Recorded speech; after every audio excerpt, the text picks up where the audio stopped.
They spent 53 years building a family that wouldn't spend $50 to keep them warm.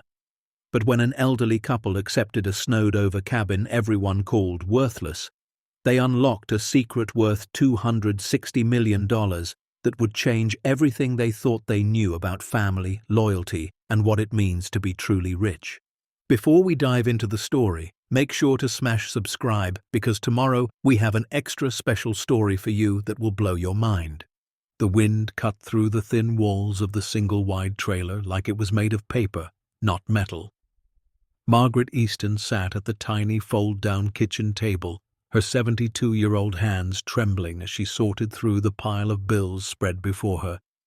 Each envelope felt heavier than the last. The electric company wanted $217. The propane bill sat at $349. And then there was the big one, the one that made her throat close up every time she looked at it. The hospital. $18,632 for the emergency surgery she'd had 3 months ago when her gallbladder nearly killed her. She'd made it through the surgery. She wasn't sure she'd make it through the debt. Outside, the October sky over Red Pine, Montana hung low and grey, promising the kind of winter that buried small towns and forgotten people under 6 feet of snow and twice as much silence. Margaret pulled her cardigan tighter, even though she was already wearing 2 sweaters underneath. They'd turned the heat down to 60 degrees to save money. Some mornings she could see her breath inside the trailer. Thomas, her husband of 53 years, sat in his recliner near the window, staring out at the mountains in the distance. He was 75 now, his hands gnarled from 40 years of forestry work, his back bent from carrying chainsaws and clearing trails and fighting fires that tried to swallow whole forests. He'd retired 8 years ago on a pension that barely covered groceries. Social Security helped, but not enough. Never enough.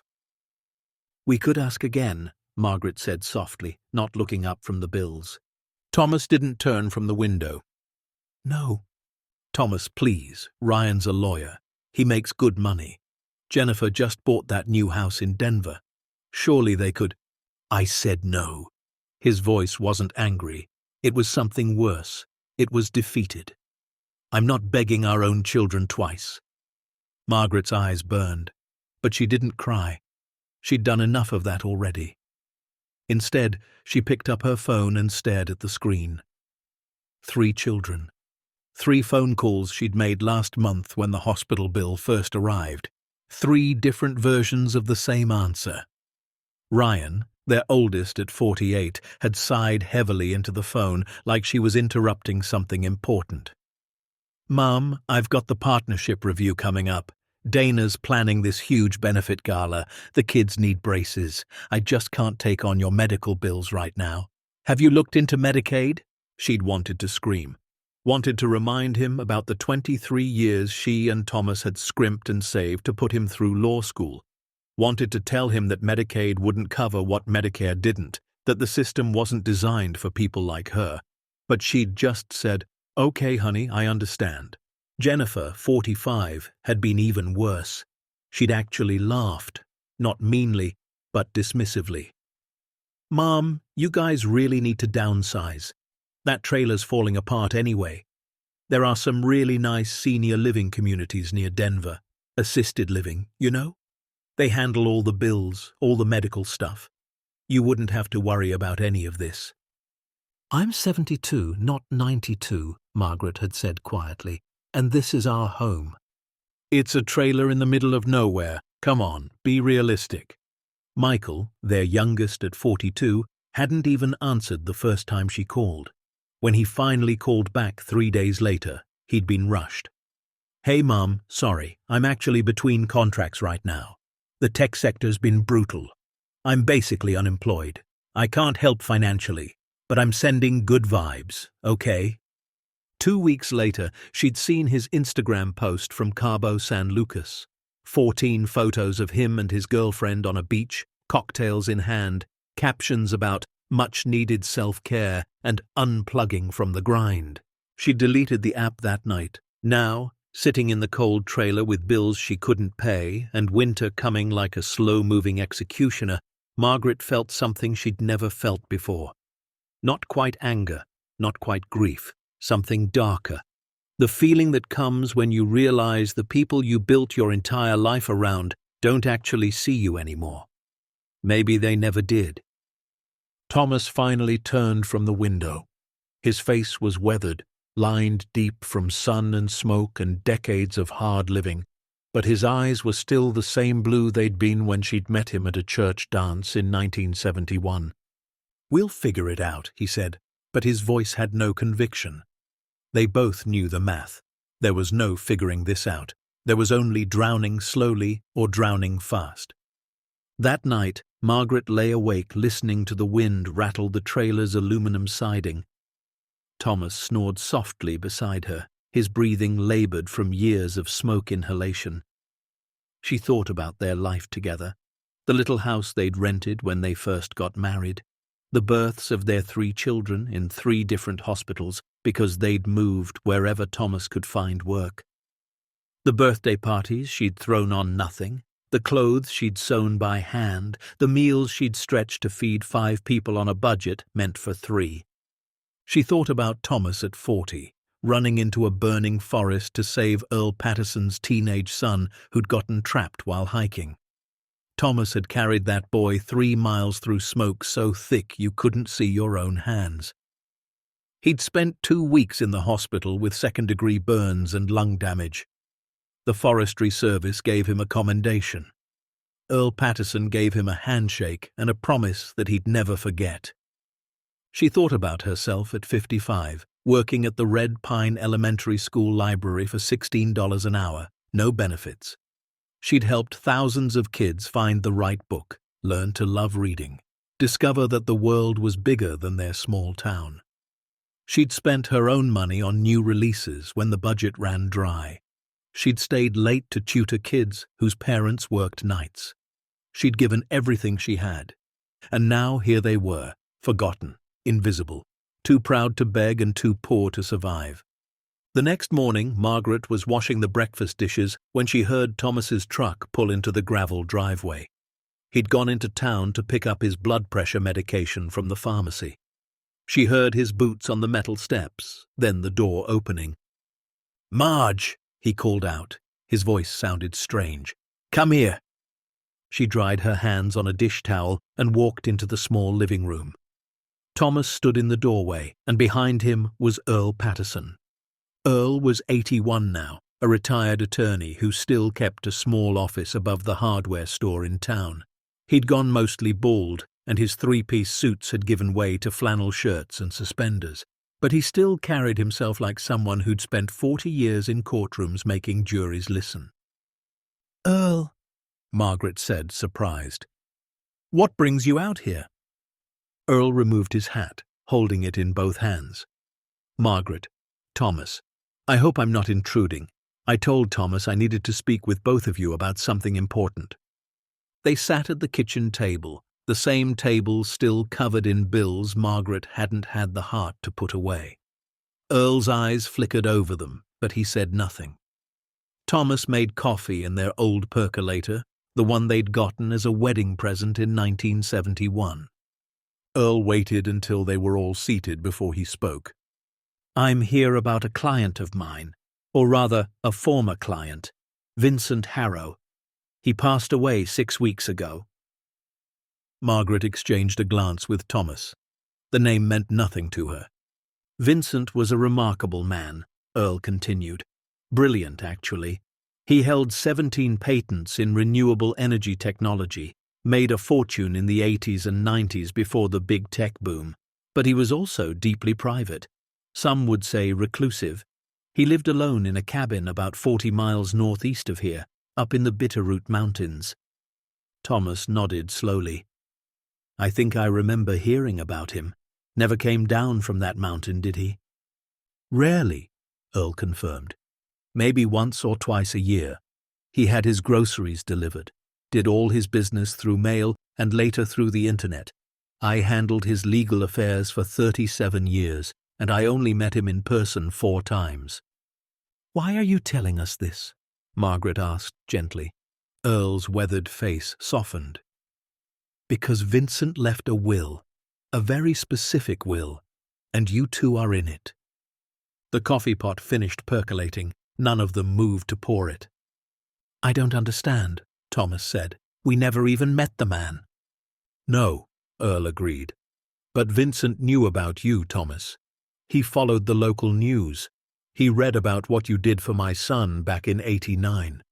He read every article about the forest fires you fought, the trails you maintained. He knew you were a man of integrity." Earl turned to Margaret. "And he knew about you, Margaret, about the library program you built, about the kids you helped. He was very specific in his research about people in this community." Margaret felt something strange rising in her chest.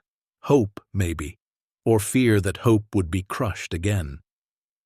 "Vincent's will contains several bequests," Earl said, pulling out a folder from his bag. "But the primary one is unusual. He left his property, all 20 acres and the cabin, to a couple of integrity who have been forgotten by those they loved most." The words hit like a physical blow. Margaret's hand flew to her mouth. "When I read those words," Earl continued, his own voice thick with emotion, "I thought of you two immediately. I know things have been hard. I know your kids haven't—" He trailed off, tactful enough not to finish. "We can't accept charity," Thomas said, but his voice cracked. "It's not charity," Earl said firmly. "It's an inheritance, legal and binding. Vincent chose you specifically because he believed you'd understand something his own family never did." "What's that?" Margaret whispered. "That value isn't measured in dollars. It's measured in how you live your life." Earl slid the folder across the table.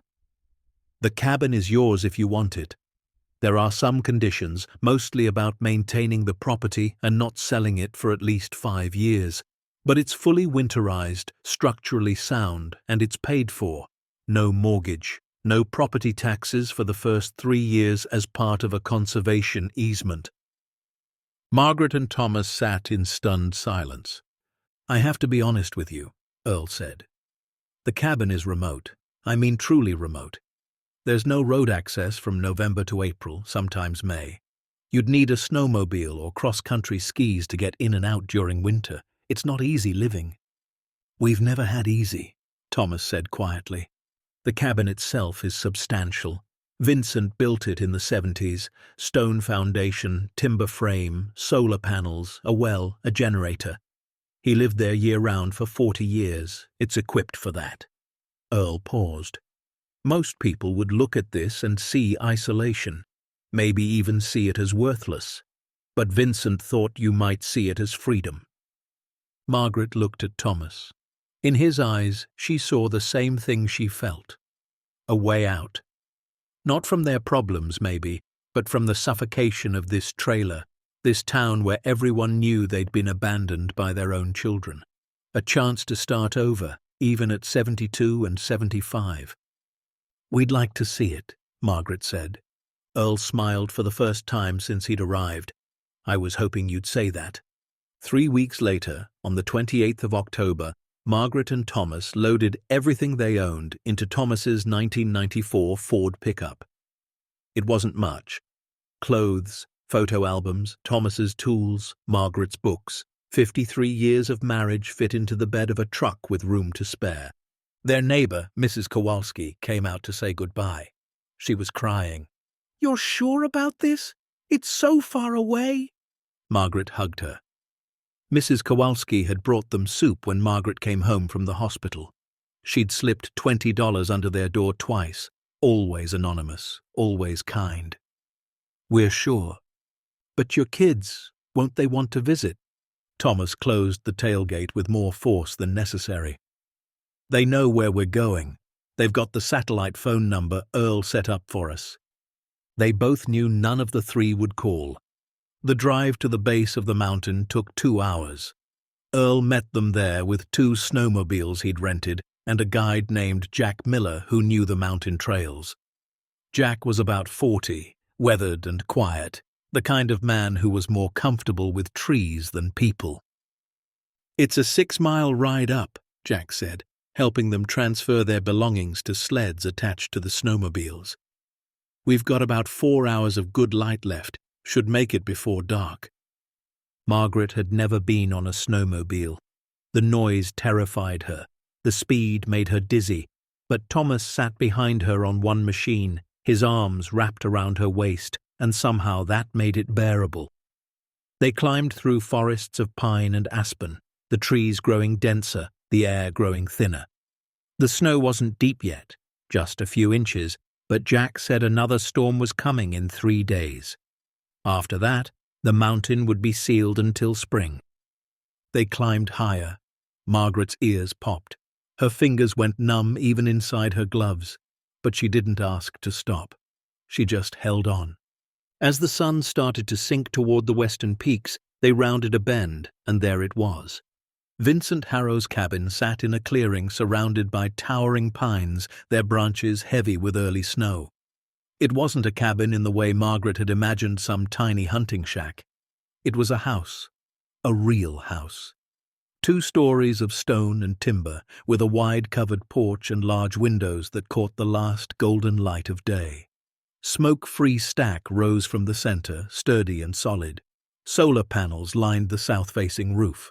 A smaller outbuilding sat to the left, probably for storage or a workshop. Jack killed the snowmobile engine. In the sudden silence, Margaret could hear the wind moving through the pines, a sound like the earth breathing. "Sweet Lord," Thomas whispered. They climbed off the machine, legs shaking from cold and adrenaline. Jack began unloading their belongings onto the porch while Earl produced a large iron key from his coat pocket. "Vincent was particular about security," Earl said, approaching the heavy wooden door. "This door is 4 inches of solid oak with a steel core. The windows are double pane, storm-rated. He built this place to last." The key turned smoothly in the lock, as if it had been used yesterday. The door swung open with barely a creak. Margaret stepped inside and forgot to breathe. The interior was massive. The front door opened into a great room with vaulted ceilings at least 20 feet high. Exposed timber beams crisscrossed overhead. A stone fireplace dominated the far wall, large enough to stand inside, with a carved wooden mantel that looked hand-hewn. Furniture sat covered in canvas drop-cloths, ghostly shapes in the dimming light. To the left, she could see a kitchen with butcher-block counters and open shelving. To the right, a hallway led deeper into the house. A staircase made of split logs rose to a second floor. Everything was covered in a fine layer of dust, but underneath it was beautiful, simple, functional, but built with care, with love. Thomas walked to the center of the room and turned in a slow circle. His eyes were wet. "He lived here alone?" Margaret asked. "For 40 years, Earl confirmed. He had it built in 76, never married, no children. His parents died in the early 90s. He had siblings, but they sued him over the patents, tried to claim he'd stolen their ideas. It got ugly. After that, he cut them all off." Margaret walked to one of the windows and looked out. The view was breathtaking. Mountains stretched in every direction, snow-capped peaks glowing pink in the sunset. The valley below was already filling with shadow.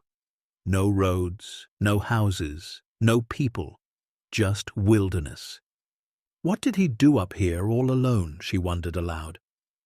"He worked," Earl said. "He had a workshop in the basement. He read, probably thousands of books, and he collected things, beautiful things, meaningful things." Earl paused. "He left instructions that you're to have complete access to everything in the house. There are no restricted areas. What's here is yours." Jack had finished unloading and stood awkwardly by the door. "I should head back before full dark. You folks need anything else?" Thomas shook his hand. "You've done more than enough, thank you." "There's firewood stacked on the north side of the house," Jack said. "Generators in the shed should have diesel. Solar panels work, but you'll want the generator backup for winter. Well, pump's automatic. If you need anything, there's a radio in the kitchen. Channel 7 reaches the ranger station." Then he was gone. the sound of his snowmobile fading down the mountain until there was nothing but silence.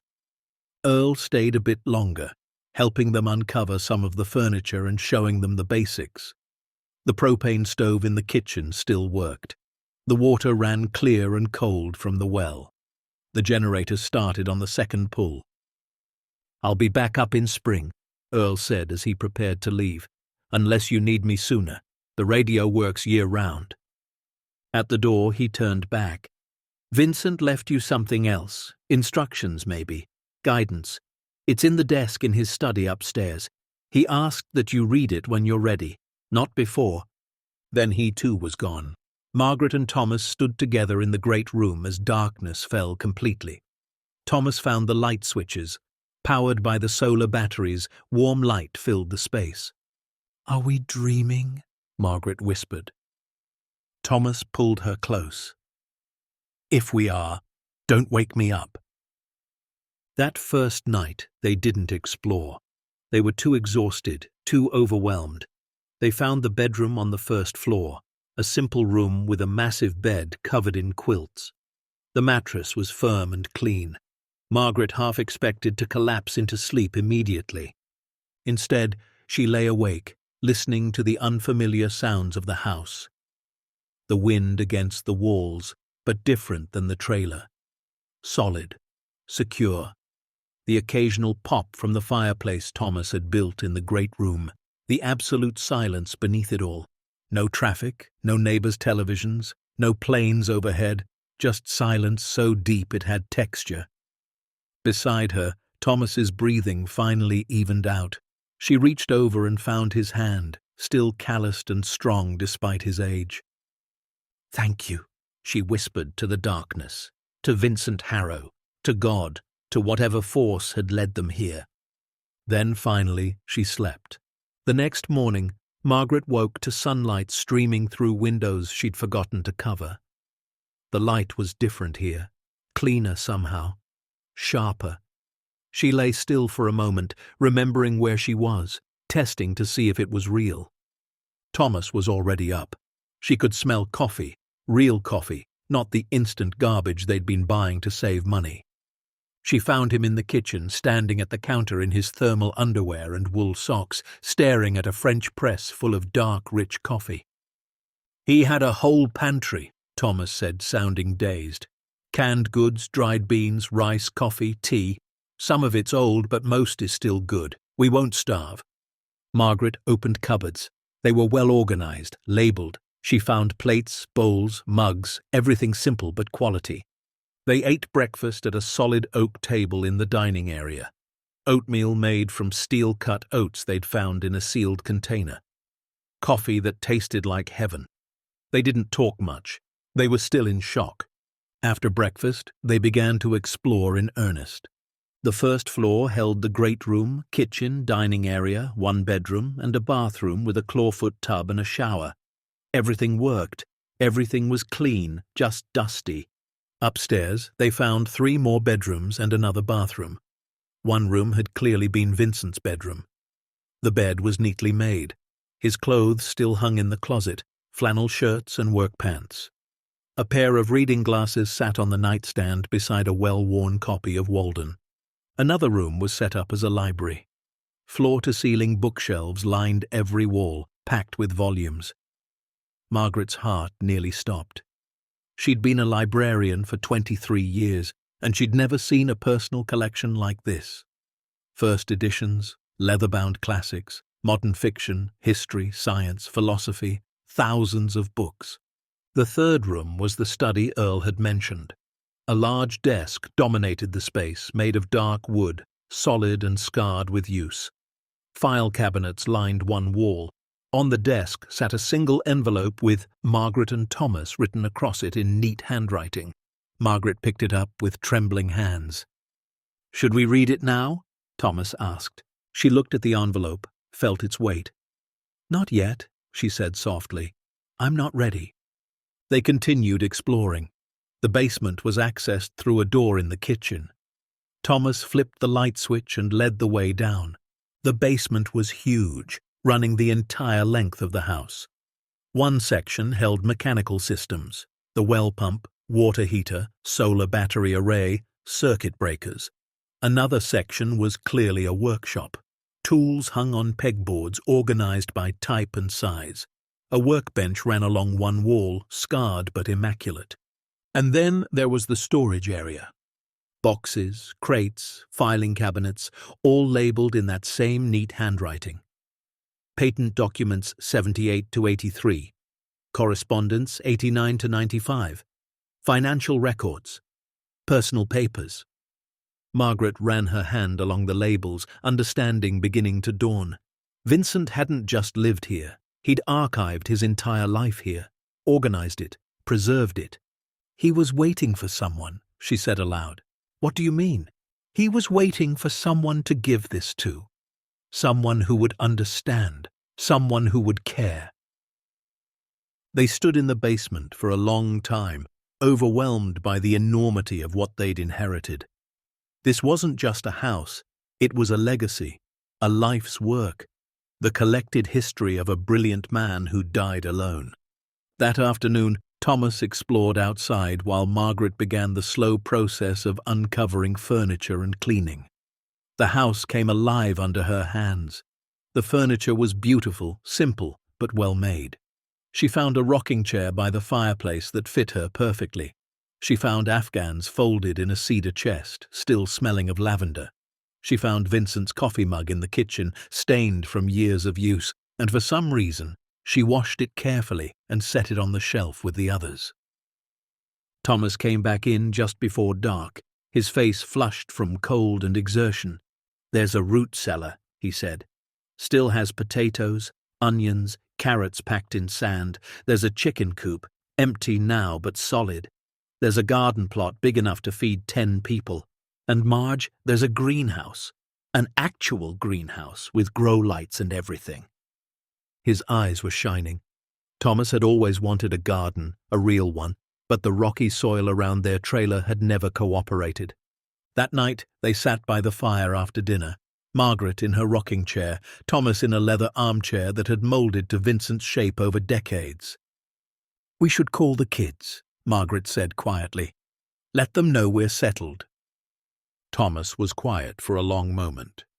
If they wanted to know, they would have asked. "Thomas, you want to call them? Fine, you call them." Margaret pulled out the satellite phone Earl had left. She dialed Jennifer first. It rang 6 times before going to voicemail. She didn't leave a message. Ryan answered on the 3rd ring. "Mom, is everything okay?" "Hi, honey. Yes, we're fine. We just wanted to let you know we've moved into the cabin. We're all settled." "That's great, Mom. Listen, I'm actually in a meeting. Can I call you back?" "Of course, honey. We love you." "Love you too." He didn't call back. Michael didn't answer at all. Margaret set the phone down and stared into the fire.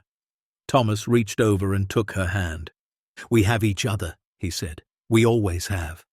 "I know," she whispered. "I know." Outside, the wind picked up. The first real snow of the season began to fall, fat flakes that would pile up through the night.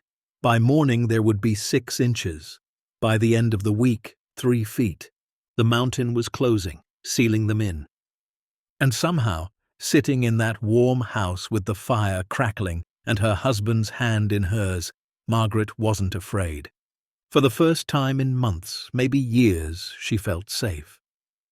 What happens next will turn this inheritance into something far bigger than a cabin, reveal a secret Vincent Harrow kept hidden for 40 years, and remind us why sometimes the greatest gifts come from the people who have no obligation to give them.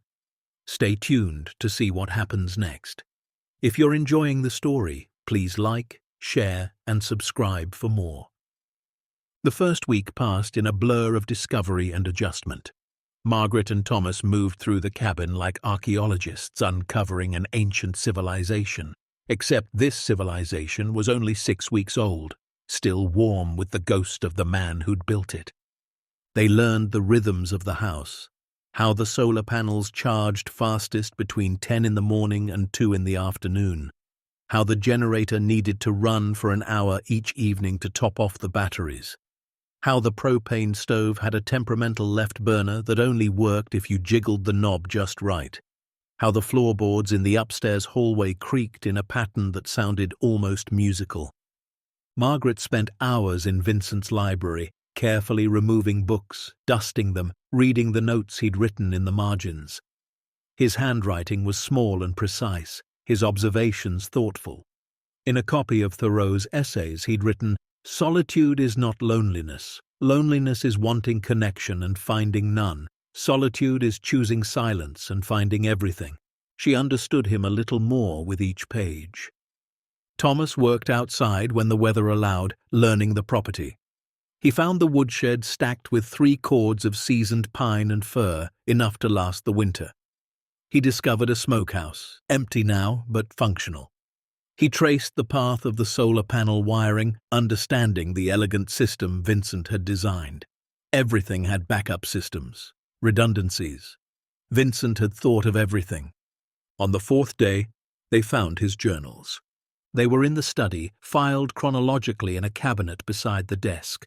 Leather-bound volumes, one for each year from 1976 to 2024.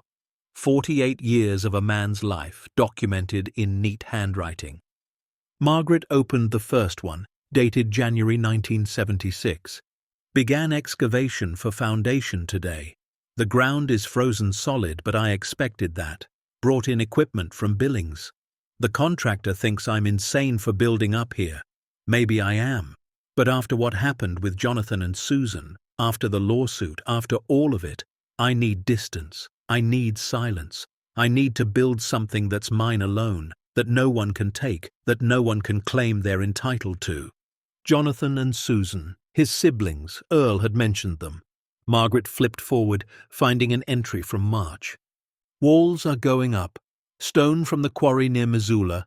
Timber from trees I cut myself on the property. My hands have blisters on top of blisters, but there's something pure about this, about making something from nothing, about not owing anyone anything." She read entry after entry. Vincent's life unfolded in careful detail, his work on renewable energy patents, his fights with family who wanted money they hadn't earned, his growing disillusionment with the world beyond his mountain. But there was something else in the journals, too. Loneliness. Not self-pity, but acknowledgement. Quiet, honest loneliness. An entry from October 1989 stopped her cold. "Read about the fire today. Thomas Easton, Forest Service, carried Earl Patterson's son 3 miles through burning timber. Spent 2 weeks in the hospital. The article said Easton has 3 kids at home, a wife, barely makes $30,000 a year. Didn't hesitate, didn't think about himself, just ran into the fire. What kind of man does that? What kind of man puts his life on the line for someone else's child? The kind of man I wish I could be. The kind of man my family could never understand." Made a note. "Remember this name, Thomas Easton. People like him matter." Margaret's hands trembled. She called for Thomas. He came upstairs, tracking snow from his boots. She showed him the entry. Thomas read it twice, his weathered face working through emotions he couldn't name. He knew about me? For 35 years? He knew? "He was paying attention," Margaret whispered. "All this time, alone up here, he was watching, learning who in the world still had integrity." They spent that evening reading more journals together. Vincent had documented their entire town. He subscribed to the Red Pine Gazette, read every article, noted every act of kindness, every example of character. He'd read about Margaret's library programs, about the summer reading initiative she'd started with her own money, about the little girl with dyslexia she'd tutored for 3 years until the child could finally read on her own. Entry after entry, year after year, Vincent had been collecting evidence of goodness in a world that had shown him mostly greed. "We weren't random," Thomas said, his voice rough. "He chose us specifically." "Why didn't he ever reach out?" Margaret wondered. "Why wait until he was dead?" Thomas turned to a later journal from 2022, found an entry that answered. "Saw Thomas Easton in town today, 73 now, still walks like a man who's carried heavy things his whole life. Bought groceries, generic brands, counted change at the register. His wife was with him, Margaret. They held hands in the parking lot. After 50 years, they still hold hands. I almost spoke to them, almost introduced myself. But what would I say? I'm the hermit on the mountain who's been watching you for decades. No, better to wait, better to do this right, through Earl, after I'm gone. They'll need it more then anyway. Margaret pressed her hand to her mouth, tears streaming down her face. He was protecting us, Thomas said quietly. If he'd given us money while he was alive, people would have talked, would have questioned, would have made it dirty somehow. But an inheritance that's clean, legal, final. They sat together in the study until late that night, reading the life of a man they'd never met, but who had, in his own way, loved them from a distance. By the end of the first week, the snow was deep enough that leaving would require the snowmobile, and even that was becoming difficult. The forecast called for another storm. Thomas checked their supplies, calculated. They had enough food for 3 months, maybe 4 if they were careful. Enough propane for heat and cooking through April. The generator had diesel for months. They were sealed in. Cut off from the world. It should have terrified Margaret. Instead, she felt something she hadn't felt in years. Peace. On the 8th morning, Margaret went down to the basement to bring up another box of canned goods. They'd been slowly transferring supplies upstairs to avoid the basement stairs in ice and snow. She was moving boxes from the storage area when it happened. She lifted a box labeled "Kitchen Extra Dishes" and bumped it against the stone wall as she turned. The sound was wrong. Not the solid thunk of stone, but something hollow, empty. Margaret set the box down and tapped the wall with her knuckles. Definitely hollow. "Thomas!" she called up the stairs. He came down, still wearing his coat from checking the generator. "What's wrong?" "Listen to this." She knocked on the wall, hollow. Then she knocked 2 feet to the left, solid. Thomas moved closer, running his hands over the stone. "The mortar here is different, newer. See?"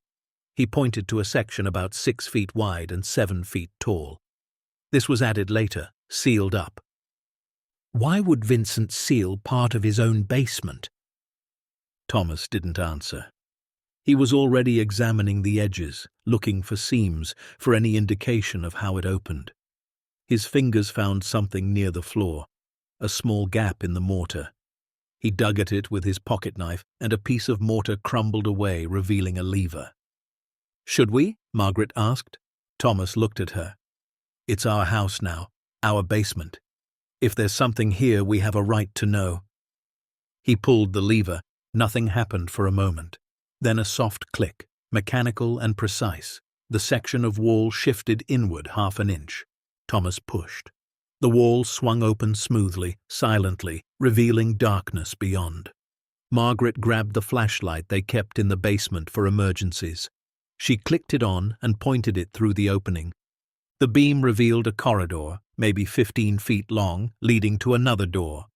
This one was steel, modern, completely out of place in a stone basement. And beside it, a keypad glowed softly green. "What in the world?" Thomas breathed. They moved down the corridor together. At the steel door there was a small placard. Engraved letters read, "For those worthy of trust." Below the keypad was a small drawer. Thomas pulled it open. Inside was a piece of paper, Vincent's handwriting. "If you've found this, then you are who I hoped you'd be. People who don't give up, who explore, who treat what's given to them with care and curiosity.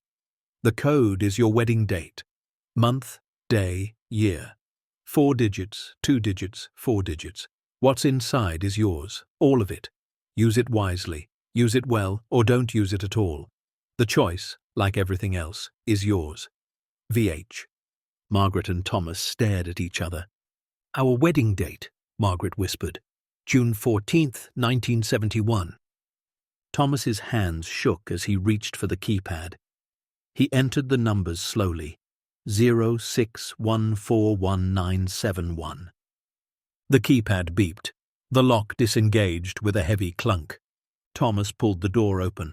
Cool air rushed out, temperature controlled, preserved. Lights flickered on automatically, soft and steady. What they saw made them both step backward.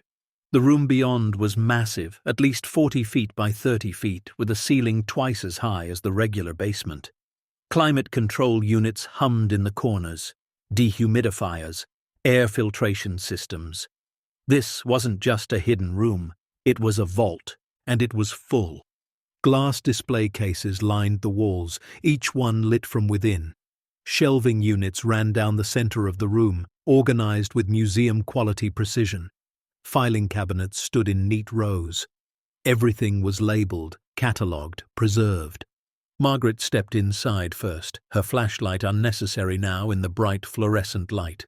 She approached the nearest display case. Inside were books, but not ordinary books, first editions. She could see the publication dates, the pristine dust jackets protected in archival sleeves. A first edition of The Great Gatsby from 1925. To Kill a Mockingbird, first printing 1960. 100 Years of Solitude, first American edition 1970. She moved to the next case, more books. Ernest Hemingway, signed first editions, Mark Twain manuscripts, what looked like a handwritten letter from F. Scott Fitzgerald. "Thomas," she breathed, "these are worth—" She couldn't finish, couldn't calculate. Some of these books would sell for tens of thousands of dollars, maybe hundreds of thousands. Thomas had moved to a different section. He stood frozen in front of a display case full of coins. Gold coins, silver dollars, currency she didn't recognize, each one in a protective case, each one labeled with date, mint, grade, estimated value. "Marge, this one says 1927 Double Eagle, estimated value $400,000. "That's impossible. That's what the label says." They moved through the vault like sleepwalkers. Each new discovery was more stunning than the last. A case of vintage watches. Rolex, Patek Philippe, brands Margaret barely recognized. One watch, a Patek Philippe reference 1518 from 1943, had a note card that read, "One of only 4 known examples, estimated value $1.2 million. Another section held artwork, not huge famous paintings, but smaller pieces, original sketches, watercolors. A small oil painting labeled Early Hopper, Pre-Fame, authenticated 1938, estimated, value $250,000. There were shelves of original patents, framed and preserved, Vincent's own work, but also patents he'd collected from other inventors. Each one represented ideas that had changed the world. Filing cabinets held stock certificates. Margaret opened one drawer at random. Inside were certificates for companies she recognized. Apple Computer, Microsoft, Amazon. But these weren't recent. These were original stock certificates from when the companies were founded. 1976, 1975, 1994. Thomas pulled out the Apple certificate. 1,000 shares, dated March 1976. "If Vincent never sold these," Thomas said slowly, doing math in his head, "with stock splits, this one certificate alone would be worth—" He couldn't finish. In the center of the vault was a large table with a single leather-bound ledger. Margaret approached it with trembling hands. The ledger was recent, updated regularly. The last entry was dated September 8, 2024, 6 weeks before Vincent died. It was an inventory. Every single item in the vault listed, described, authenticated, valued. Margaret flipped through page after page. Books, coins, watches, artwork, patents, stocks, bonds, precious metals, historical artifacts, letters, manuscripts. Each page had meticulous notes, where Vincent had acquired each item, why it mattered, its estimated current value. The final page made her sit down hard in a nearby chair. Total collection value, conservative estimate as of September 2024, $260,300,000. $260 million. Margaret's vision blurred. The number was too big, too impossible. It didn't fit in her brain. Thomas stood behind her, reading over her shoulder. He made a sound, not quite a word, not quite a cry. They sat in silence for a long time. The hum of the climate control units filled the space. The lights cast everything in sharp, clear detail, row after row of wealth, lifetime after lifetime of collected treasures. Finally, Margaret noticed another envelope on the table beside the ledger. Her name and Thomas's, written in Vincent's careful hand. With shaking fingers, she opened it. "Dear Margaret and Thomas, if you're reading this, you've found the vault. Good. You were supposed to. I've spent 48 years building this collection. Not because I love wealth, I don't. Not because I'm a hoarder, I'm not. I built it because I believe beautiful things, meaningful things, important things should be preserved, protected, kept safe from people who would destroy them for quick profit. My own family tried to take everything from me when my parents died. They didn't care about my work, my patents, my ideas. They only cared about money. They sued me for 5 years, tried to prove I was mentally incompetent because I chose to live alone, tried to claim I'd stolen what I'd built with my own mind, my own hands. I won the lawsuits. I kept everything, but I lost my family, or maybe I never really had them. That's when I understood something crucial. Blood doesn't make family. Character does. Integrity does. The way you live your life, the choices you make when no one's watching, that's what makes you worthy of trust. I've watched you both for a long time, longer than you know. I've seen Thomas risk his life for strangers. I've seen Margaret give her own money to buy books for children whose parents couldn't afford them. I've seen you stay together through hardship, hold hands after 50 years, treat each other with kindness even when the world treated you harshly. You are who I wish my own family had been. This collection is now yours, legally, completely, irrevocably yours. You can sell all of it, keep all of it, or anything in between. You can live like royalty or stay exactly as you are. It doesn't matter to me. What matters is that it went to people who understand that value isn't just monetary. A few practical notes. 1. Everything in this vault has been authenticated by experts. Documentation is in the filing cabinets along the east wall. 2. I've already paid estate taxes on everything.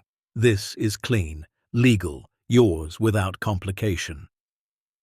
3. The climate control systems are designed to run for 20 years without maintenance. But there's a manual in the file cabinet labeled Vault Operations if you need it. 4. Tell no one unless you absolutely trust them. The world is full of people who become different when money enters the conversation. 5. If you decide to sell anything, use the contacts in the file cabinet labeled Trusted Dealers and Auction Houses. I've worked with them for years. They're honest, rare, but honest. 6. Don't let this burden you. Don't let it change who you are. You were worthy before you knew this existed. You're still worthy now.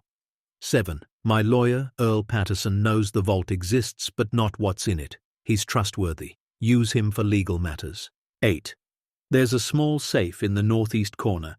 Combination is your wedding year. Inside is cash. $200,000. Walking around money, as they say. Use it for immediate needs while you figure out the rest. 9. I'm not a religious man, but I hope there's something after this. If there is, I hope I've done enough good to balance the scales. Giving this to you feels like the best thing I've ever done. 10. Thank you for being who you are, for proving that good people still exist, for giving an old hermit hope that the world isn't entirely broken. Use this gift well, or don't use it at all. The choice is yours. All I ask is that you stay true to who you are. With respect and gratitude, Vincent Harrow. P.S. There's a bottle of scotch in the small cabinet by the door. Macallan, aged 25 years. I've been saving it for a special occasion. This seems like one. Pour 2 glasses and toast to new beginnings. You've earned it. Margaret finished reading and set the letter down. Tears streamed down her face, but she was smiling. Beside her, Thomas wept openly, his shoulders shaking. They sat together in that underground vault, surrounded by $260 million worth of treasures, and felt not greed, but overwhelming gratitude. Not for the wealth, but for being seen, for being chosen, for mattering to someone. After a long while, Thomas stood and found the cabinet Vincent mentioned. The scotch was there, expensive looking, probably worth more than their old trailer. He found 2 crystal glasses and poured 2 fingers in each. He handed one to Margaret. "To Vincent," Thomas said, his voice rough with emotion. "To Vincent," Margaret echoed, "and to second chances." They drank. The scotch burned warm and smooth. Then they sat in silence, holding hands, trying to process what had just happened to their lives. Margaret thought about the hospital bill sitting on the kitchen table upstairs. $18,632. The bill that had seemed impossible to pay. They could pay it with the cash in the safe and not even notice. She thought about the trailer they'd left behind, the broken heater, the leaking roof, the constant stress of choosing between medicine and food. She thought about their children, Ryan with his partnership review, Jennifer with her new house, Michael with his Cabo vacation.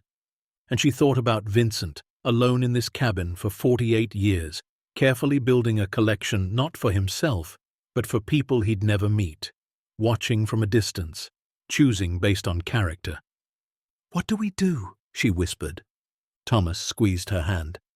"I don't know, but we don't have to decide tonight, or tomorrow, or next week. That letter said the choice is ours. Let's take time to think." Margaret nodded. "Should we tell the kids?" The question hung in the air. Thomas was quiet for a long time. "If we tell them, everything changes. They'll be here, not because they care about us, but because they'll want something. You know they will." Margaret knew. God help her, she knew. "Let's wait," she said finally. "Let's learn to live here first. Let's read all of Vincent's journals. Let's understand what he wanted. Then we'll decide." They finished their scotch and locked the vault back up, climbed the stairs to the main floor. The cabin felt different now, charged with possibility and weight. That night, neither of them could sleep. They sat by the fire, not talking, just thinking. Finally, around 2 in the morning, Margaret spoke. "You know what's strange?" "What?" "I don't feel rich. I feel the same as I did yesterday. Tired, a little scared, grateful to be warm." Thomas nodded. "Money's just paper, numbers in a ledger. It doesn't change who we are." "But it could change what we do," Margaret said. "What we're capable of. The good we could do. Is that what you want? To do good with it?" Margaret thought about the library she'd loved, the kids she'd helped, the community that had forgotten her. "Maybe," she said. "But first, I think I just want to sit here with you, in this house, on this mountain, and remember what it feels like to be safe." Thomas pulled her close. "We can do that. We've got all the time in the world." Outside, snow began to fall again. By morning, there would be another foot. The mountain was buried deep now. The world below was distant, almost imaginary, and in the cabin, Margaret and Thomas sat by the fire, surrounded by more wealth than they could comprehend, feeling exactly as they had before, like 2 people who'd survived because they had each other. The vault could wait, the decisions could wait, the future could wait. For now, they were simply here, alive, together, safe. And that, Margaret thought, was the greatest treasure of all. The next morning, Margaret woke early. Thomas still slept, his breathing steady and deep. She slipped out of bed quietly and went to the kitchen, made coffee in the French press, the way Vincent had. While it steeped, she stood at the window watching dawn break over the mountains. The sky turned from purple to pink to gold. The snow glowed in the early light. Somewhere in the distance, she heard an elk bugle. She thought about the vault below her feet, $260 million. More money than existed in her entire hometown, more than she could spend in 10 lifetimes. And she thought about the hospital bill, the one that had kept her awake for months, the one that had made her beg her own children for help. She could pay it right now. Walk down to the vault, open the safe, take out a stack of cash. The whole bill would be gone. She'd still have over $180,000 left. But something stopped her. If she paid it, people would ask questions. Where did you get the money? What happened to you up there? And word would spread. To the town, to Ryan, to Jennifer, to Michael. And then they'd come. Margaret poured her coffee and sat at the kitchen table with Vincent's journals. She'd been reading chronologically. She was up to 1993 now. That day's entry read, sold 3 patents today for $8.4 million. Deposited $2 million in operating accounts. Put the rest in long-term investments. Didn't feel happy. Didn't feel sad. Just felt empty. Money means nothing when there's no one to share it with. My sister Susan called, first time in 4 years. Asked if I'd buy her new husband's failing restaurant. Told her no. She called me selfish. Told me I was dead to her. I guess I already was. Margaret closed the journal, her heart aching for the lonely man who'd written those words. Thomas came into the kitchen, hair standing up in wild grey tufts. He poured himself coffee and sat across from her. Couldn't sleep either? She asked. Kept dreaming about that vault. Kept thinking it would be gone when I woke up, that it was all imagination. It's real, Margaret said softly. Yeah, it's real. He sipped his coffee. What do we do, Marge? I've been thinking about that, about Vincent, about why he lived the way he did. And? I think he was protecting himself, not just from people who wanted his money, from becoming someone he didn't want to be. Money changes people. He knew that, lived it with his family. Thomas nodded slowly. So, you think we should just leave it there, pretend we don't have it? No. I think we should be careful, thoughtful. I think we should live our lives, not the life money tells us to live. She pulled the hospital bill from a drawer, looked at the number one last time. We could pay this, she said, right now, but if we do, everything changes. People ask questions, word gets out, and suddenly we're not just Margaret and Thomas anymore. We're the rich people, the ones everyone wants something from. Thomas took the bill from her hands, stared at it. Or, Margaret continued, we could keep living like we are, figure out how to pay it slowly, stay invisible, keep the secret, at least until we know what we want to do with all of it. You want to stay poor, Thomas asked, when we're sitting on top of millions? I want to stay us, Margaret said, the people Vincent chose, the people who were worth choosing. Thomas was quiet for a long time. Then he stood, walked to the fireplace, and threw the bill into the flames. Margaret gasped, Thomas! It's a copy, he said. I made copies of all the bills before we left. The originals are in a file box in the bedroom. They watched the paper curl and burn. We'll pay it eventually, Thomas said, when we figure out how to do it without raising flags. But right now you're right. We need to just be here. Learn this place, understand what Vincent was trying to give us. Margaret stood and wrapped her arms around her husband. He smelled like wood smoke and coffee and safety. I love you, she whispered. I love you too. They spent that day exploring the vault more carefully, not touching anything, just looking, learning. Margaret photographed pages of the ledger with the digital camera they'd found in Vincent's study. She wanted records, wanted to understand the scope of what they had. Thomas examined the filing cabinets, found insurance policies on every major item, found appraisals from prestigious auction houses, found letters of authentication from museums and experts. Everything was legitimate, documented, legal. In a file labeled Personal Notes, Margaret found Vincent's acquisition history, how he'd started collecting in 1977, right after his family sued him, how each piece meant something to him, wasn't just about value. A note about the Hemingway first editions read, bought these because Hemingway understood exile, understood choosing to be alone rather than compromising who you are. These books are about integrity, about living on your own terms. A note about a collection of Civil War letters. Letters from soldiers to families they'd never see again. Words written in the shadow of death. Reminders that time is short and love matters more than victory. Vincent hadn't just collected valuable things, he'd collected meaning, stories, humanity. Margaret understood him better with each discovery. That evening, they read more of his journals together. Found an entry from 2015. Turned 81 today. No calls, no cards, didn't expect any. Made myself a small cake from that box mix I keep for emergencies. Tasted like cardboard, but the gesture mattered. Spent the day thinking about legacy. What I'll leave behind. The patents will outlive me. The collection will outlive me. But will any of it matter? Will anyone understand why I did this? Why I lived this way? I hope so. I hope when the right people find it, they'll understand. That would be enough. That would be everything. Margaret wiped her eyes. We understand, she whispered to the empty air, to Vincent's ghost.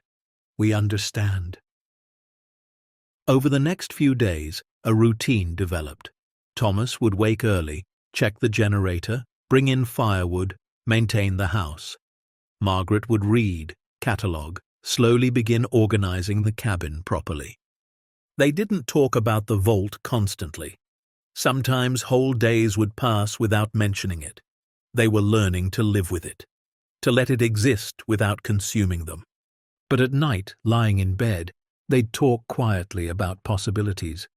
We could fund scholarships, Margaret said one night, for kids who want to be teachers or librarians, kids who understand service. We could support wildland firefighters, Thomas added, get them better equipment, better training, help their families when they're deployed. We could do it anonymously, through the foundation. No one would have to know it was us. They dreamed, carefully, thoughtfully, but they didn't act, not yet. 2 weeks after finding the vault, the satellite phone rang. It was Earl Patterson. Just checking in, he said, making sure you folks are doing okay up there. We're good, Thomas said. Settling in? The house is everything you said it was. You found everything? Vincent's journals? His papers? Thomas hesitated. We found a lot, yes. Good, good. He wanted you to know his story, wanted you to understand him. Earl paused. Anything else? Anything surprising? Thomas looked at Margaret. She shook her head slightly. No, Thomas said. Just grateful to be here. After the call ended, Margaret said, We can trust Earl. Vincent said so. I know, but not yet. Let's wait a little longer, she agreed. That night, Margaret finally opened the envelope from Vincent's study, the one marked Margaret and Thomas that had been sitting on his desk since they arrived. Inside was a shorter letter, more personal. Dear friends, you've probably found the vault by now. If you haven't, you will. You're curious people, good people. I imagine you're overwhelmed, maybe scared, maybe excited, probably all of it at once. Let me tell you what I hope for you. I hope you don't let it change you. I hope you remember that you were extraordinary before you knew the vault existed. You were people worth choosing, people worth trusting. The money doesn't make you better. You were already the best. I hope you take your time. There's no rush. The collection has waited 48 years. It can wait longer. I hope you stay together. In all my years watching you, the thing that moved me most was seeing you hold hands in parking lots. Seeing you be kind to each other after 5 decades. That's rarer than any coin in my collection. I hope you use what I've left you to do good. Or don't. Honestly, just living good lives is enough. Being who you are is enough. And I hope you forgive me for the burden, because that's what great wealth is, a burden, a responsibility. It demands choices, sacrifices, wisdom. But if anyone can handle it, it's you two. Live well, love each other, and know that somewhere, somehow, I'm grateful you exist. Your friend across time, Vincent. Margaret folded the letter carefully and placed it back in the envelope. He called us his friends, she said. "We were," Thomas replied. "We are, even though we never met." They sat together in the study, the fire crackling downstairs, the snow falling outside, the vault humming quietly beneath their feet. And for the first time since finding the collection, Margaret felt not overwhelmed, but ready. Ready to understand, ready to decide, ready to honor the gift they'd been given. But first, they had to survive what was coming. Because 2,000 miles away, in a Seattle high-rise office, Ryan Easton was doing research, looking into Vincent Harrow's estate, finding records, asking questions, and what he was discovering was making him very, very interested in visiting his parents, whether they wanted him to or not. The storm was coming, not from the sky this time, but from family, and it would test everything Margaret and Thomas thought they knew about love, loyalty, and what really matters when the world tries to tear you apart. Up next, the confrontation that will change everything. Click to keep watching and don't forget to subscribe if you believe family should be about more than just blood. The call came 3 weeks after they'd found the vault. Margaret was in the library cataloguing Vincent's collection of signed first editions when the satellite phone rang. She almost didn't answer. They'd grown accustomed to the silence, the isolation. Phone calls felt like intrusions from a world they were learning to forget, but she picked up. "Mom?" It was Ryan. His voice had that particular tone she recognized from childhood, the one he used when he wanted something but was pretending he didn't. "Ryan, honey, what a nice surprise." "Yeah, listen, I've been thinking. It's almost Thanksgiving. We haven't seen you guys since you moved up there. Jennifer and Michael and I were talking, and we thought maybe we could all come visit. Spend the holiday together, as a family." Margaret's hand tightened on the phone. In the 3 weeks since they'd moved to the cabin, not one of her children had called to check on them. Not one had asked how they were settling in. Not one had seemed to care at all. Until now. "That's very sweet, Ryan. But the mountain is pretty inaccessible this time of year. It's a difficult trip." "We can handle it. Michael's been researching. Says there's a guide service in town that does winter mountain expeditions. We've already contacted them." "You've already contacted them without asking us?" "Well, we wanted to surprise you. Come on, Mom. It's Thanksgiving. Don't you want to see your kids?" The question stabbed like a knife. Because yes, part of her did want to see them. The part that still remembered Ryan at 8 years old, building snow forts. Jennifer at 12, reading under her covers with a flashlight. Michael at 6, crying when his goldfish died. But she also knew her children. Knew the way Ryan's voice changed when he was working an angle. Knew the way Jennifer got aggressively cheerful when she wanted something. Knew the way Michael suddenly became available when opportunity knocked. "What brought this on?" she asked carefully. "You've all been so busy." I know. We've been terrible. But Mom, we miss you. We want to make it right, please." Thomas had come into the room. He could hear Ryan's voice from the speaker. His face was grim. Margaret looked at her husband. He shook his head slowly. But something in Margaret broke. Maybe it was hope. Maybe it was the desperate wish that her children actually cared. Maybe it was just the loneliness of a mother who wanted to believe the best. "Okay," she said softly. "Thanksgiving. But Ryan, we don't have much. Don't expect a big feast or anything fancy. We'll bring everything, Mum. You don't have to worry about a thing. We just want to be with you." After she hung up, Thomas sat heavily in Vincent's reading chair. "They know," he said. "We don't know that. Marge, Ryan's a lawyer. He does estate research for a living. You think he didn't look into Vincent Harrow? You think he doesn't know exactly what that man was worth?" Margaret sat beside him. "Maybe they really do just want to see us." Thomas took her hand. "And maybe I'll sprout wings and fly, but I doubt it." The next 2 weeks crawled by. Margaret tried to prepare, though she didn't know what she was preparing for. She cleaned the cabin obsessively, organized the kitchen, made sure the guest bedrooms were ready. She also made sure the vault was completely sealed. They moved boxes in front of the hidden door, made the basement look ordinary, unused, boring. Thomas checked the lock 3 times a day. They didn't talk about what they'd do if the kids found out, didn't plan a strategy. Maybe because deep down they both knew that no amount of planning could prepare them for what was coming. Thanksgiving morning arrived cold and bright. Thomas heard the snowmobiles before he saw them. 3 machines guided by Jack Miller climbing the mountain trail. Margaret stood on the porch, her heart pounding. She'd dressed carefully. Nice sweater, clean jeans. She wanted to look okay, wanted them to see she was fine, thriving even. The snowmobiles pulled into the clearing. 3 figures dismounted. Ryan came first. He was 48 now but looked older. His hairline had receded. He'd gained weight around his middle. His expensive ski jacket looked out of place against the wilderness. He removed his helmet and smiled, but the smile didn't reach his eyes. "Mom!" He crossed the snow and hugged her. He smelled like expensive cologne and something else, desperation maybe. Jennifer was next, 45, surgically enhanced, her face tight in ways that had nothing to do with cold. She wore makeup even for a snowmobile ride.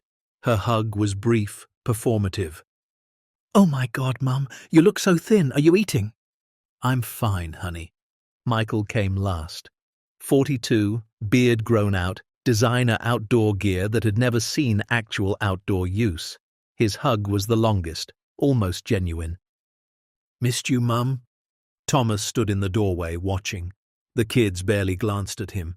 No hugs for their father. Barely even acknowledgement. Jack Miller helped unload supplies.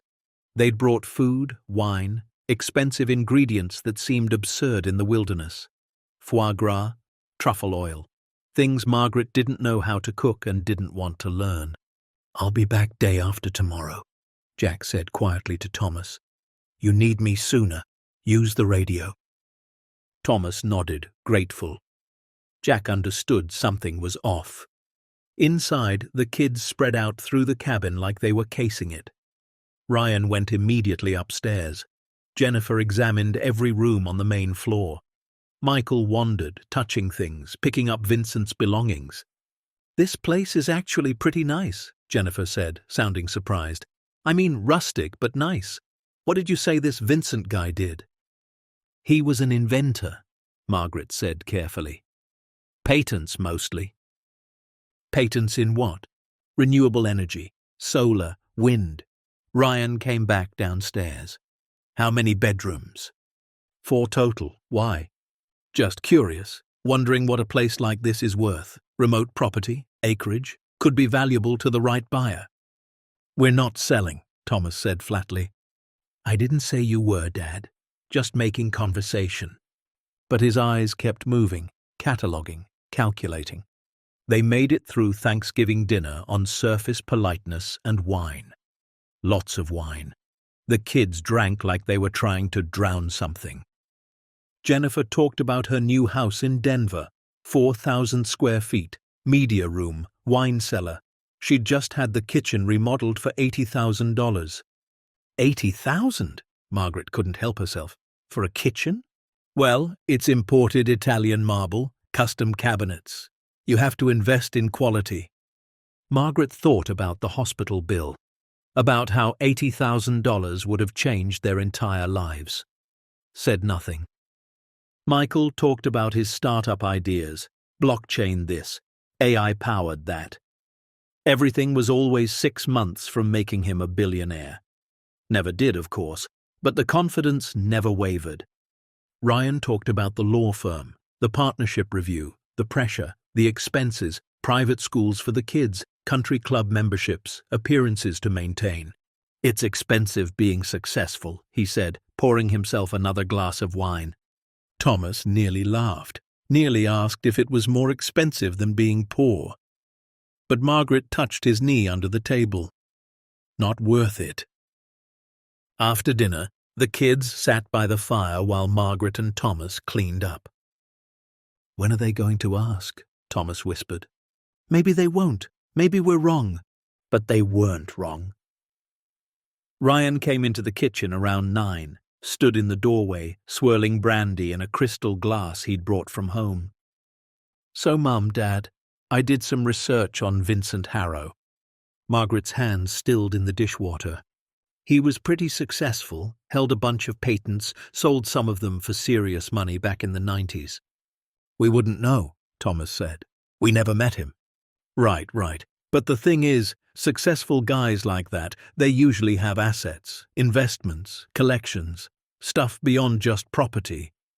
"He lived simply," Margaret said. "Sure, up here he did, but that doesn't mean he didn't have wealth elsewhere, offshore accounts, investment portfolios, that kind of thing." "Why are you asking, Ryan?" He shrugged, trying to look casual, failing. "Just curious what else might have been in the estate. You know, besides the cabin.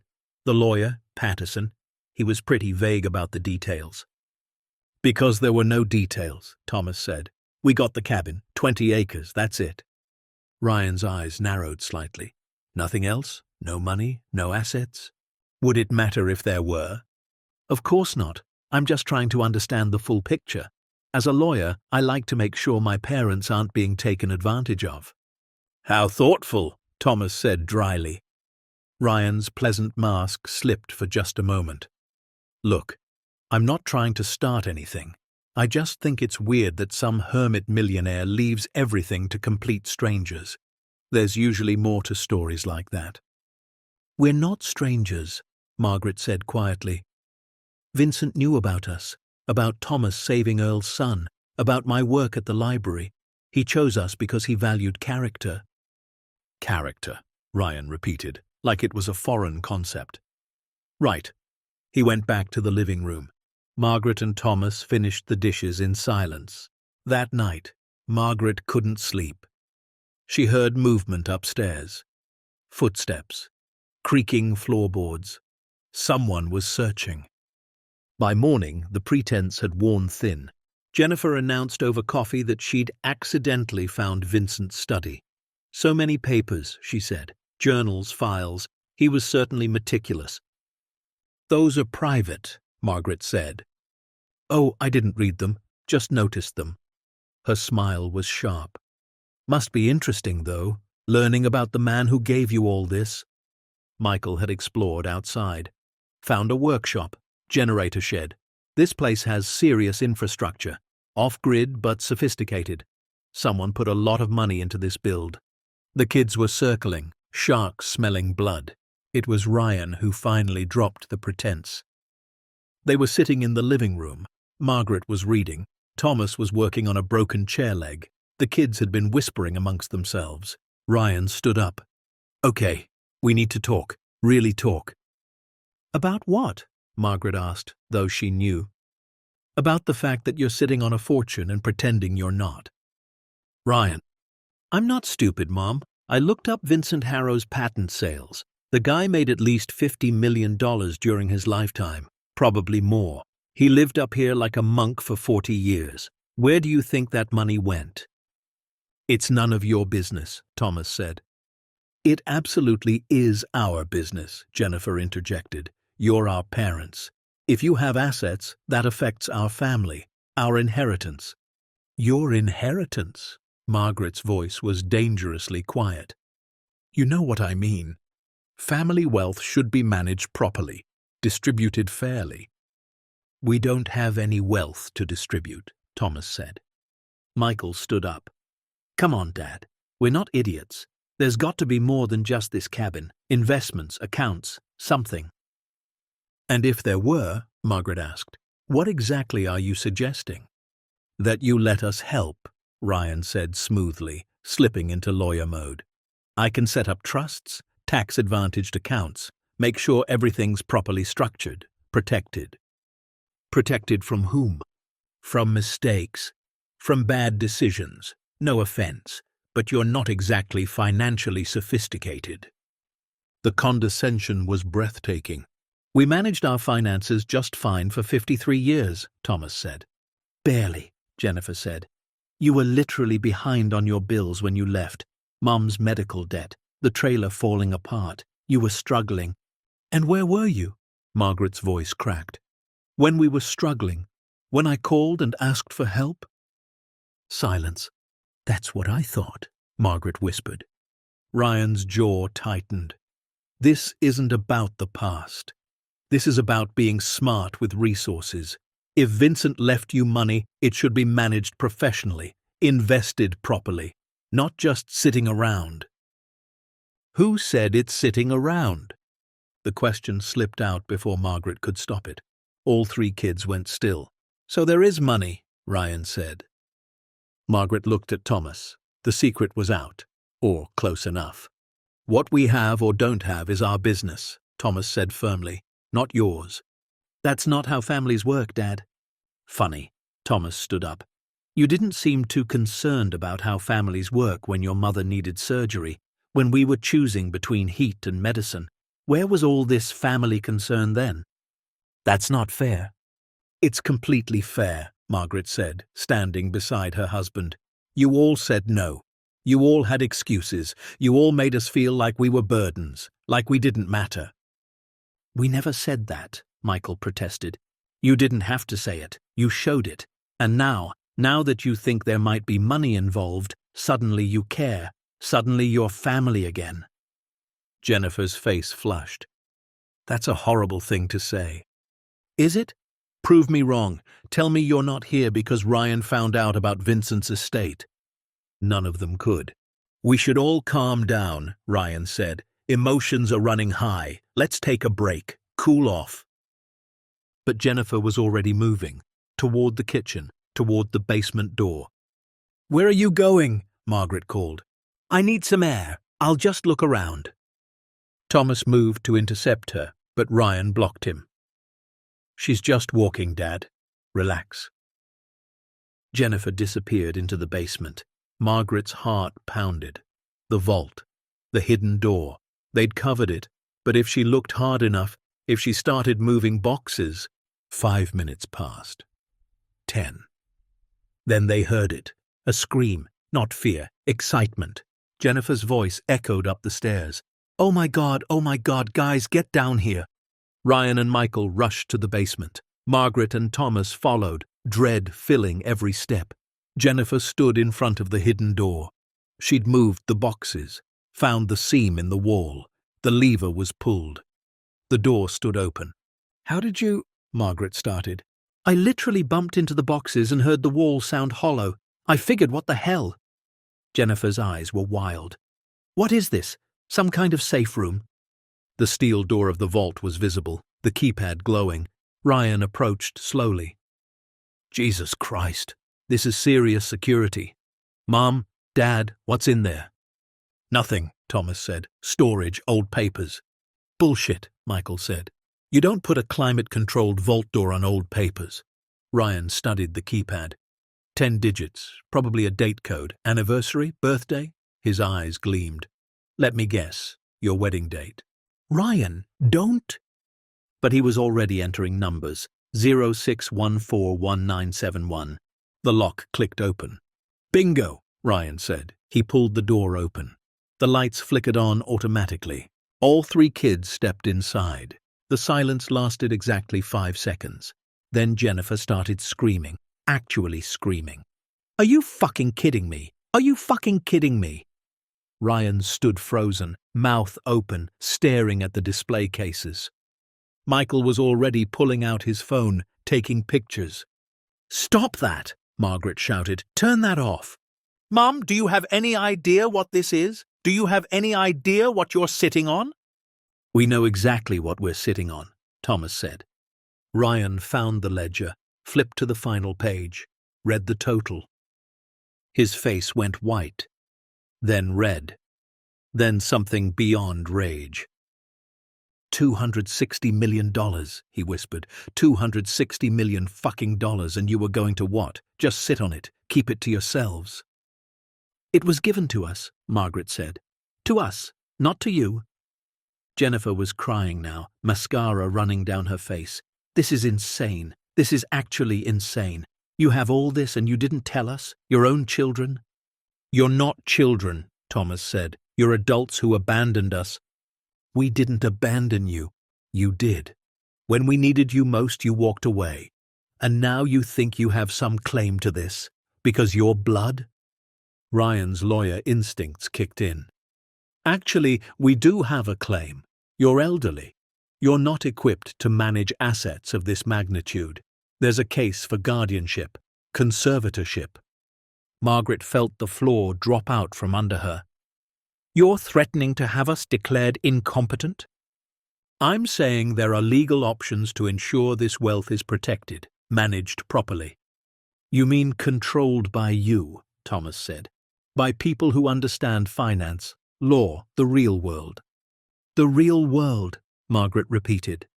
Her voice was shaking, but not from fear, from fury. You want to talk about the real world? The real world is your mother having emergency surgery and you saying you're too busy to help. The real world is us eating beans on toast for dinner because we couldn't afford both food and heat. The real world is holding your partner's hand through 53 years of struggle and never once giving up on each other.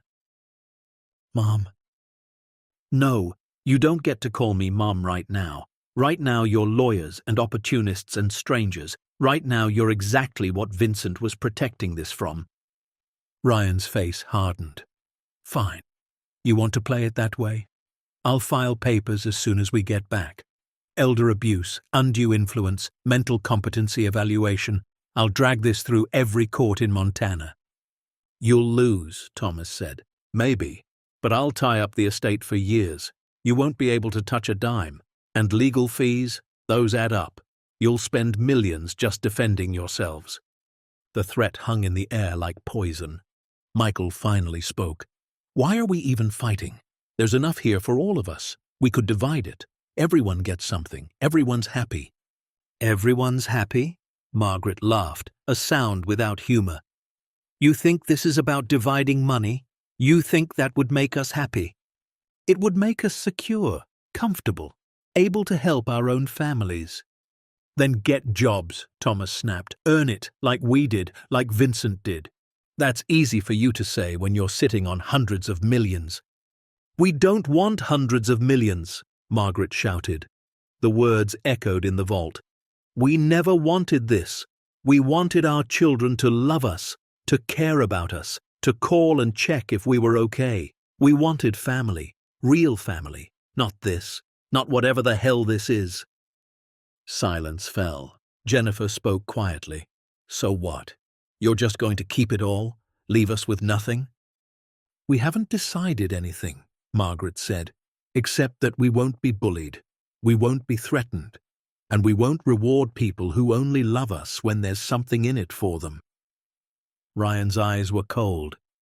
You're making a mistake, a serious legal mistake.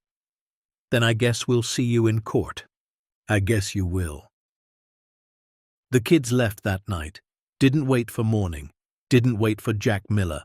They radioed for emergency pickup, claiming family emergency. 2 other guides came up the mountain with snowmobiles. Before they left, Ryan stopped at the door. I'm going to win this, he said to Margaret. I have resources, connections. You have nothing. Margaret looked at her eldest son, saw a stranger wearing his face. I have my integrity, she said softly. I have Thomas. I have the respect of a man who saw value in us when our own children didn't. That's not nothing, Ryan. That's everything. He left without another word. Margaret and Thomas stood on the porch, watching the lights of the snowmobiles disappear down the mountain. When the sound finally faded, Thomas spoke. They'll come back with lawyers, papers, judges. I know. We'll have to fight. I know. We might lose. Margaret took his hand. We might. But at least we'll lose together. Lose as the people we actually are, not the people they want us to be. Thomas pulled her close. I'm sorry, Marge. Sorry they put you through this. Don't be sorry. You didn't do this. They did. They made their choice. They went inside, locked the door, went down to the vault and secured everything. Then they sat by the fire, holding each other and grieved. Not for the money they might lose. That didn't matter. They grieved for the children they'd raised, the babies they'd loved, the people those babies were supposed to become. Somewhere along the way, Ryan and Jennifer and Michael had forgotten what mattered, had confused success with worth, had learned to measure love in dollars. And that, Margaret thought, was the greatest tragedy of all. Outside, snow began to fall again. The mountain was silent, the world was distant. And in the cabin, two elderly people who'd been forgotten by everyone except a lonely inventor sat together and remembered what it meant to have value that couldn't be counted. The lawsuit arrived 6 days later by emergency courier. Jack Miller brought it up on his snowmobile, looking apologetic as he handed Thomas the manila envelope. "Sorry, folks. Wish I was bringing better news." Thomas tipped him extra, not from the vault money, but from what little cash they had left from before. Some habits die hard. Inside, Margaret read the legal filing while her coffee went cold. Ryan had moved fast, filed in 3 jurisdictions, claimed undue influence, elder abuse, mental incompetency, requested immediate conservatorship and freeze of all assets. The words blurred on the page. Her own son was trying to have her declared mentally unfit. "He's really doing this," she whispered. Thomas read over her shoulder. His jaw clenched so tight she could hear his teeth grinding. "Says here we have 14 days to respond. Needs to be filed in district court in Helena. We can't even get off this mountain in 14 days. The snow's too deep." That's the point. He's trying to win by default. Margaret set the papers down. Her hands were steady even though her heart was breaking. "We need to call Earl." Earl Patterson answered on the second ring. When Margaret explained what was happening, he was silent for a long moment. "I was afraid of this," he said finally. "Vincent warned me. He said if the wrong people found out, they'd come like vultures." "What do we do?" "You fight, and you win, because Ryan's case is built on assumption, not evidence. Vincent's will was ironclad. You two are of sound mind. I've got documentation proving it. But we can't get to Helena to file a response." "You don't have to. I'm still your attorney of record for the estate. I'll file on your behalf. And Margaret Thomas, I'm going to bring in help. Real help. We can't afford—" "You can now. And more importantly, you need it. I know a lawyer in Missoula, Clara Hendricks. She specializes in elder law and estate litigation. She's brilliant, she's mean, and she hates bullies." 3 days later, Clara Hendricks made the trip up the mountain. She arrived on a snowmobile in full winter gear, but when she removed her helmet, Margaret saw a woman in her mid-50s with sharp eyes and a sharper smile. "Mr. and Mrs. Easton," she said, shaking their hands firmly. "Earl's told me everything. I've reviewed the filings, and I have to say, your son is either incredibly arrogant or incredibly stupid. Possibly both." They sat at the kitchen table. Clara spread documents across the surface. "Here's what he's claiming. That Vincent Harrow manipulated you through isolation and false promises. That you're not mentally capable of managing significant assets. That the inheritance should be placed in a trust managed by, conveniently, your children." "Can he win?" Thomas asked. "Not a chance in hell, but he can make your lives miserable trying. Legal battles like this can take years, cost millions. The stress alone can kill people your age." She paused. "No offense." "None taken," Margaret said. "What do we do?" Clara's smile turned predatory. "We go on offense. We don't just defend, we attack. Ryan filed in Montana State Court, which means discovery goes both ways. We get to examine his finances, his motives, everything. And from what Earl tells me, your children weren't exactly stepping up when you needed help." "They weren't." "Document it. Every phone call, every request for help they denied, every time they chose their comfort over your survival. We'll paint a picture of abandonment. Show the court exactly who has character and who doesn't." Over the next week, Clara worked with military precision. She filed counter motions, demanded medical evaluations from independent doctors, requested complete financial disclosure from all 3 children. "If they want to claim you're incompetent," she said, "they have to prove it. And proving it means doctors, evaluations, testimony. We'll bury them in their own process. 2 doctors made the trip up the mountain. Both were court-appointed, neutral. They spent hours with Margaret and Thomas, cognitive tests, memory assessments, psychological evaluations. Margaret answered every question clearly, recited dates, solved puzzles, demonstrated perfect mental acuity. Thomas did the same. The lead doctor, a woman named Patricia Klein, finished her evaluation and sat back. Mrs. Easton, Mr. Easton, I'll be writing my report this week, but I can tell you right now that you're both sharper than most people half your age.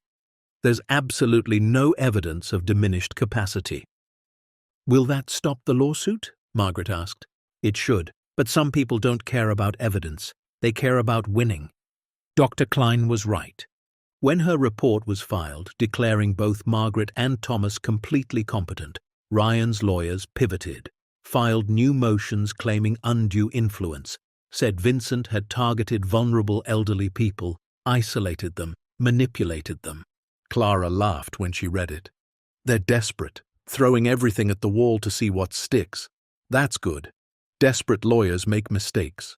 The discovery process revealed those mistakes quickly.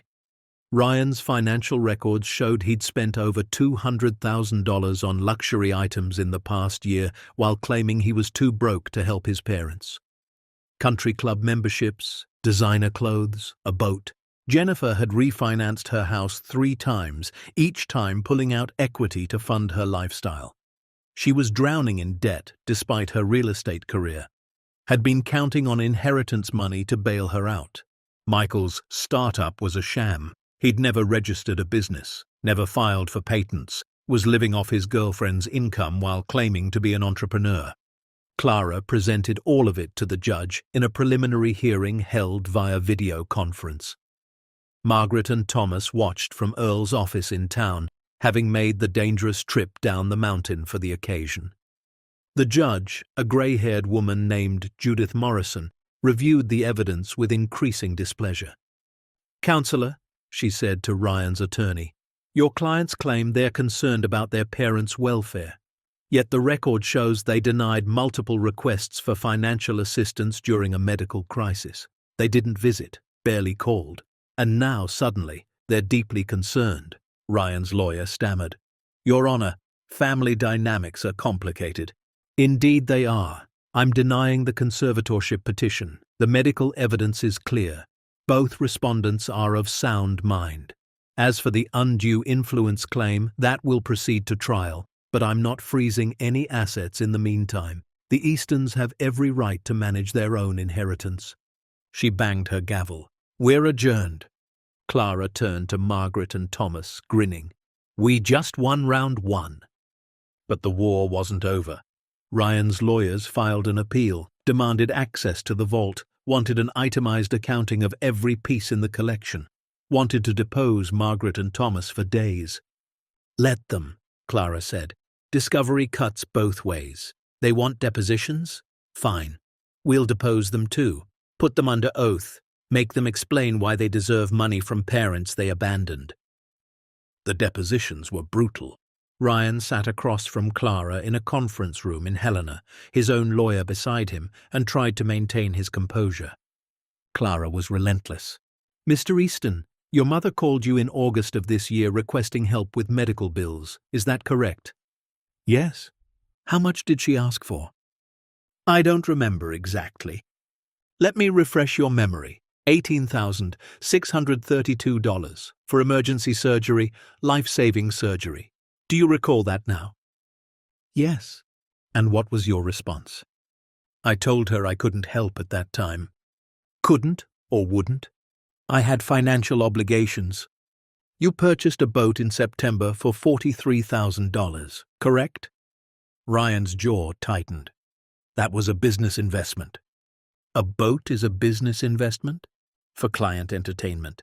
"I see. So entertaining clients on a boat was more important than your mother's health?" "That's not what I said." "Then what are you saying, Mr. Easton? Because from where I sit, it looks like you had money. You just chose not to spend it on your parents." The deposition went on for 6 hours. By the end, Ryan looked shaken. Jennifer's deposition was worse. She cried, claimed she'd wanted to help, but her husband wouldn't let her, blamed everyone except herself.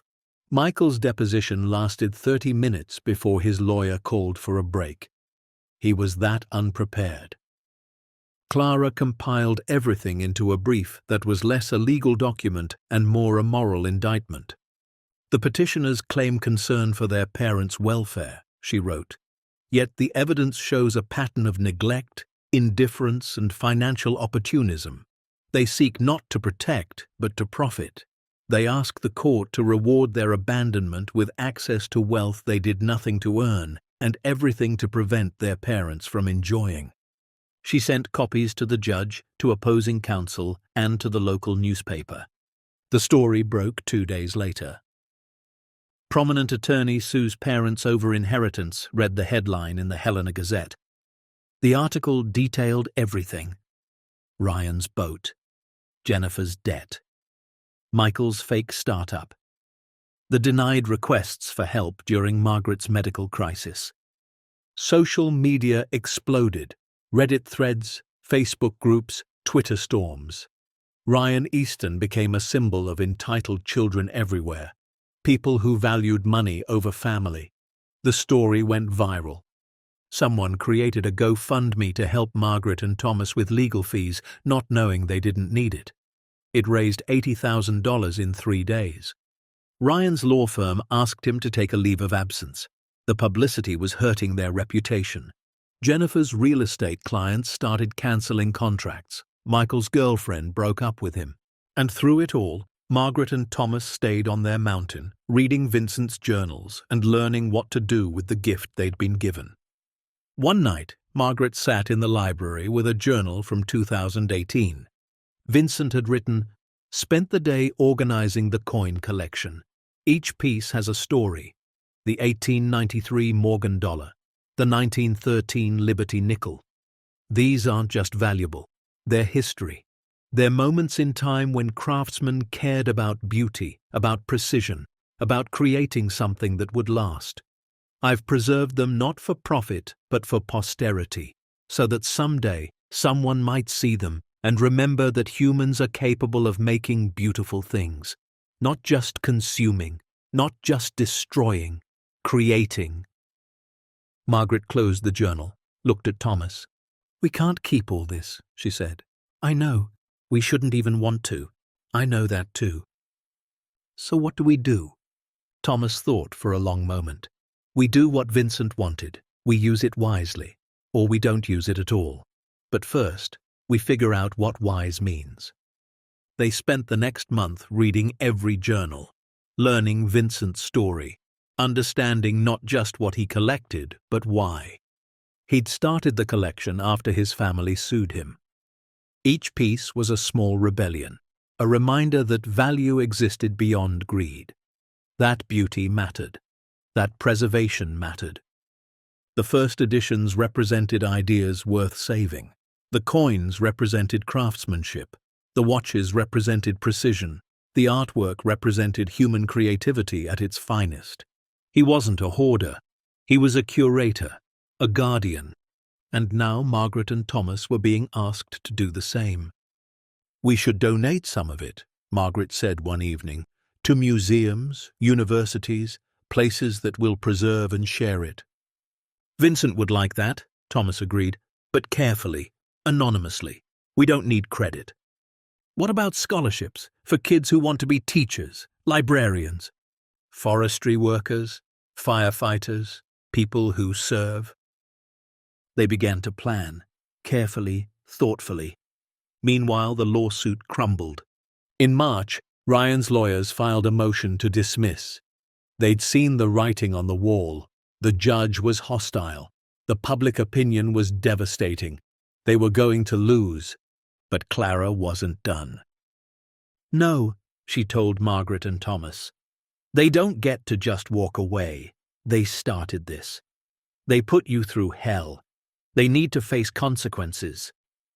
She filed a countersuit, malicious prosecution, elder abuse, intentional infliction of emotional distress. We don't want their money, Margaret protested. I know, but they need to understand that actions have consequences, that you can't abuse your parents and walk away clean. The countersuit settled in April. Ryan, Jennifer, and Michael each paid $50,000 in damages. All of it went to charity. Margaret and Thomas chose 3 organizations: a fund for seniors struggling with medical debt, a scholarship program for first-generation college students, and a support network for wildland firefighters. The money that was meant to hurt became money that healed. And finally, it was over. The kids never apologized, never reached out. Margaret expected it would hurt more than it did, but somehow, surrounded by Vincent's collection and Thomas's steady presence, she found she didn't need their approval anymore.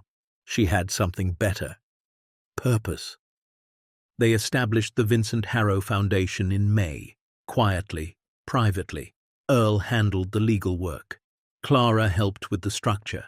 They donated 12 first-edition books to the University of Montana Library, gave 5 rare coins to the Montana Historical Society, sent the Hopper painting to a small museum in Billings that had never owned an original piece. Each donation came with a simple card: in memory of Vincent Harrow, who believed beauty should be shared. They kept some pieces, the ones that meant the most: the Hemingway books, some of the letters, a few coins, and they kept the cash. Enough to live comfortably, to pay off the hospital bills, to never worry about choosing between medicine and heat again. But they didn't change, didn't move, didn't buy boats or remodel kitchens. They stayed in the cabin, on the mountain, in the silence.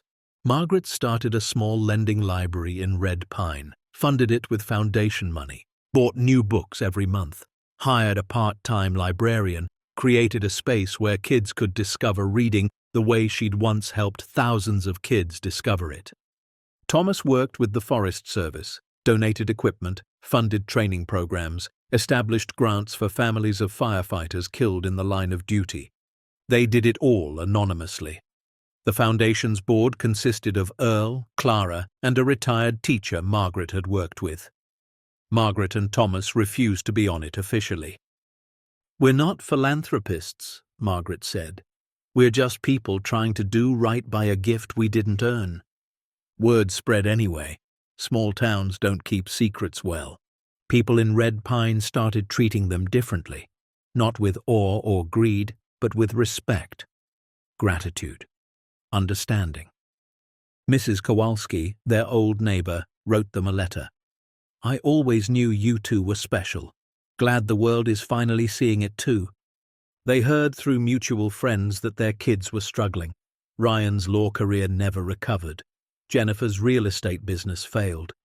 Michael moved back in with his parents, not Margaret and Thomas, his girlfriend's parents. Margaret felt sad about it, not vindicated, just sad. "They could have had everything," she said to Thomas one evening. "Not the money, us, a relationship, family." "They still could," Thomas said, "if they wanted it." "They won't." "Probably not, but that's on them. We left the door open." Christmas came.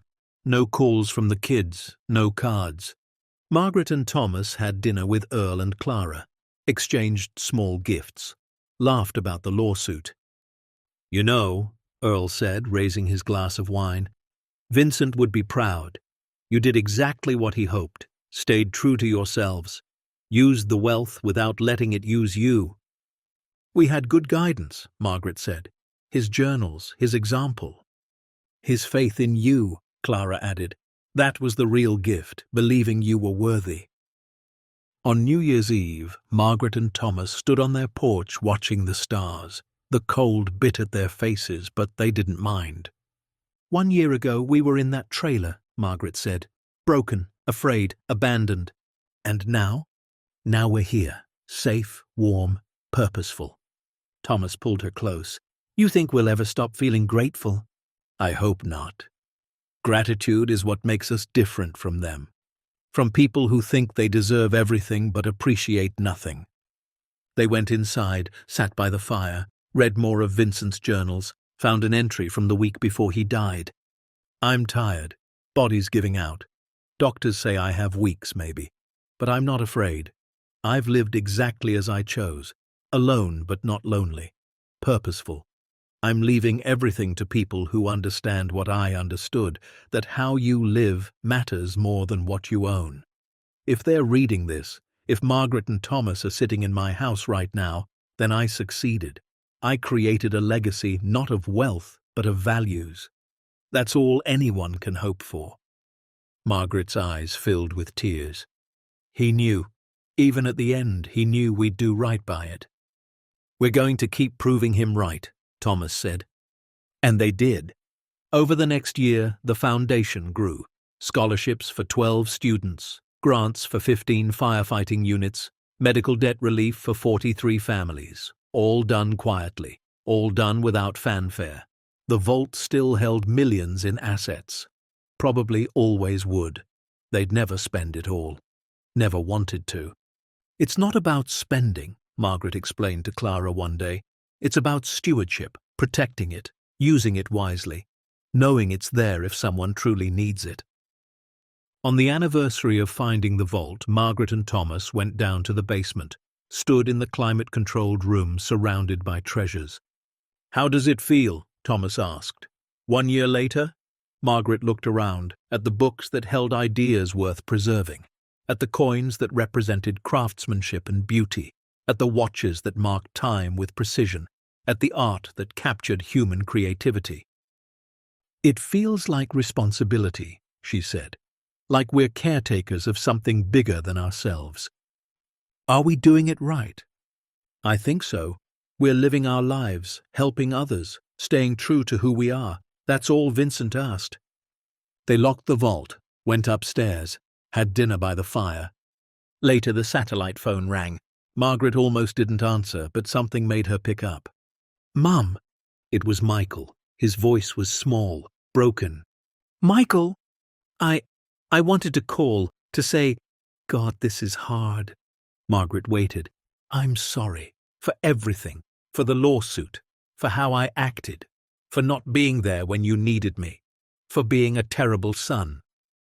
Margaret's throat tightened. Michael, no, let me finish. I've been in therapy, dealing with a lot of stuff, and I realized I spent my whole life chasing success and never understanding what actually mattered. You and Dad, you tried to teach me. I just didn't listen. It's not too late to listen now. I don't deserve forgiveness. Maybe not, but I'm offering it anyway. That's what parents do. Michael sobbed. Actual tears. Can I visit? Sometime? Not for money, not for anything except to see you. To try to rebuild something real. Margaret looked at Thomas. He nodded.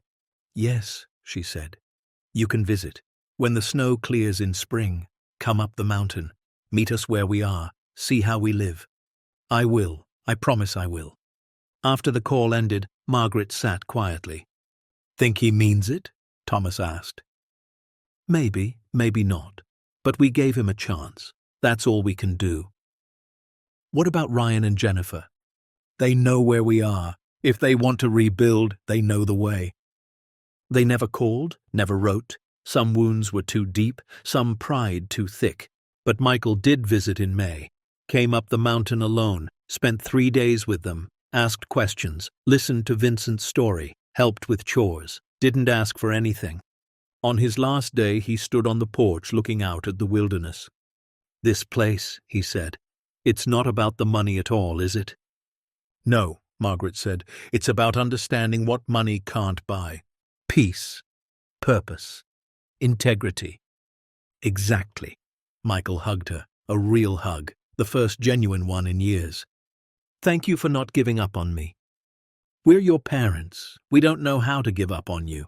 He left, but he called every week after that.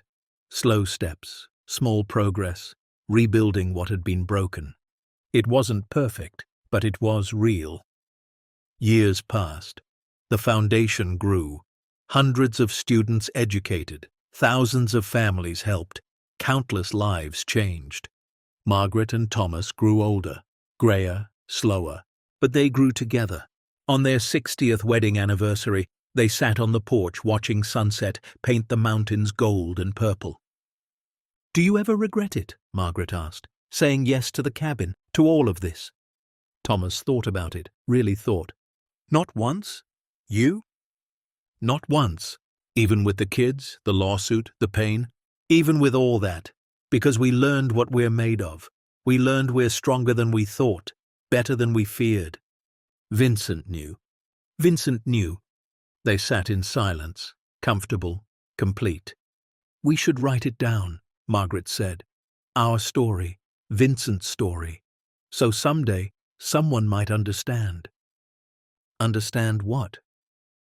That real wealth isn't measured in dollars, it's measured in integrity, in kindness, in staying true to yourself when the world tells you to change, in choosing purpose over profit, in knowing that who you are matters more than what you own. Thomas squeezed her hand. "Vincent already wrote that, in his journals. We're just living proof." "Then maybe that's enough. Maybe we don't need to write it. We just need to keep living it. Until the very end. Until the very end." The sun disappeared behind the mountains. Stars emerged one by one. The cabin glowed warm behind them, and two people who'd been forgotten by their children but remembered by a stranger sat together in the gathering dark, surrounded by wealth they'd never asked for and wisdom they'd earned through a lifetime of choosing right over easy.